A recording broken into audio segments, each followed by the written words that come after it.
यानंतरची बातमी आहे राज्यातल्या शेतकऱ्यांसाठी अतिशय महत्त्वाची आणि एक मोठी बातमी। शेतकऱ्यांच्या कर्जमाफीबाबतच्या हालचालींना आता वेग आलाय। महाराष्ट्रामध्ये लवकरच शेतकरी कर्जमाफीची घोषणा केली जाणार असल्याची शक्यता आहे। सर्व बँकांकडून शेतकऱ्यांच्या थकीत कर्जाची माहिती मागवली। शेतकरी कर्जमाफी संदर्भात राज्य सरकारची मोठी बातमी आलेली आहे। राज्य सरकारने कर्जमाफीसाठी आता ॲग्रीस्टॅक नोंदणी आणि फार्मर आयडी कार्डची अट असल्याने शेतकरी चिंतेत आहे। यामुळे अनेक पात्र शेतकरी लाभापासून वंचित राहण्याची भीती आहे। त्यामुळे शेतकऱ्यांनी तातडीने जवळच्या माई सेवा केंद्रात जाऊन फार्मर आयडी कार्ड काढून घ्यावे।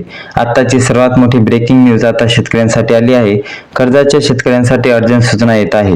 येत्या 2 ते 5 दिवसात नवीन कागदपत्र तयार ठेवा, अन्यथा कर्जमाफी होणार नाही, पैसे बँकेत येणार नाही। 93 लाख शेतकरी या ठिकाणी आता बाहेर जाण्याची शक्यता वर्तवण्यात आलेली आहे। अशी मोठी माहिती समोर आली आहे। तुम्ही या ठिकाणी पाहू शकता, शेती पिकासाठी कर्ज काढलेल्या शेतकरी बांधवांसाठी अर्जंट सूचना सरकारच्या माध्यमातून या ठिकाणी आल्याचे पाहायला मिळते। सरकारच्या माध्यमातून समिती स्थापन करून कर्जमाफी करण्यासाठी प्रत्येक शेतकरी बांधवांच्या खात्यामध्ये 2 लाख रुपयांची पाठवण्याची पूर्वतयारी झाली आहे।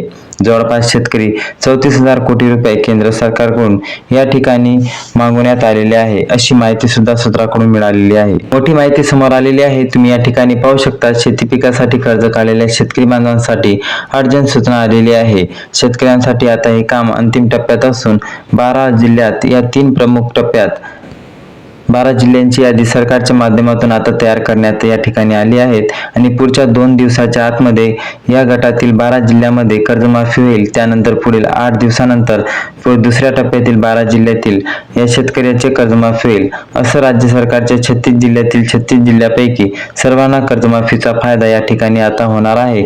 सकाळी नवीन आलेल्या बातमीनुसार राज्यातील ज्या शेतकऱ्यांनी कर्ज काढलंय, मग ते रेग्युलर असेल किंवा भरलेला शेती कर्ज असू द्या, थकीत कर्जाचे असू द्या, तर कोणीही शेतकरी असू द्या, त्यांना अर्जंटमध्ये 5 नवीन कागदपत्रे पुढील 2 दिवसाच्या आतमध्ये तयार ठेवणे सरकारने जमा करायला सांगितलेले आहे। आता ही 5 कागदपत्रे तुम्हाला महत्त्वाची ठरणार आहे, म्हणून व्हिडिओ हा शेवटपर्यंत नक्की बघा। शेतकऱ्यांनी ही कागदपत्रे देण्यात दुर्लक्ष केले किंवा 5 कागदपत्रे विसरले तरी कर्जमाफीचा अजिबात या ठिकाणी तुम्हाला फायदा होणार नाही। जे कर्जमाफीसाठी सरकार तुम्हाला या ठिकाणी आता कर्ज देणार आहे, म्हणजे पैसे देणार आहे, ते अनेकांना मिळणार नसल्याची माहिती या ठिकाणी समोर आली आहे। त्यामुळे जर तुम्ही आता पात्र असाल तरी सुद्धा या कागदपत्र दिल्यामुळे आता पात्र आता होऊ शकता। ही कागदपत्रे आता या ठिकाणी एक एक करून तुम्हाला देण्यास सांगितले आहे। आता तुम्ही म्हणता की आता कोणती कागदपत्रे आणि कुठे द्यायची आहे, सर्वांनी लक्षात ठेवा। ही 5 कागदपत्रे घेऊन तुम्हाला बँकेत या ठिकाणी जायचं आहे आणि बँकेत HDFC बँक असेल तर कोणतीही बँक, ICICI बँक असेल तर कोणाची बँक असेल ते महाराष्ट्र बँक असेल, स्टेट बँक ऑफ इंडिया असेल, पोस्ट ऑफिस असेल, कर्ज घेतला असेल, तसेच यामध्ये जिल्हा मध्यवर्ती बँक असेल, जिल्हा सहकारी बँक असेल, अशा कोणत्याही बँक जर तुम्ही शेती पिकासाठी कर्ज आतापर्यंत काढलेला असेल तर त्या 2 लाखापर्यंतची तुम्हाला टाकण्याचे आदेश सरकारच्या माध्यमातून देण्यात आलेत। परंतु ही 5 कागदपत्रे जर तुम्ही दिली तरच तुम्हाला बँकेमध्ये 2 लाख रुपयापर्यंत या कर्ज या ठिकाणी सरकार तिकडून तुमच्या बँकेत पाठवणार आहे।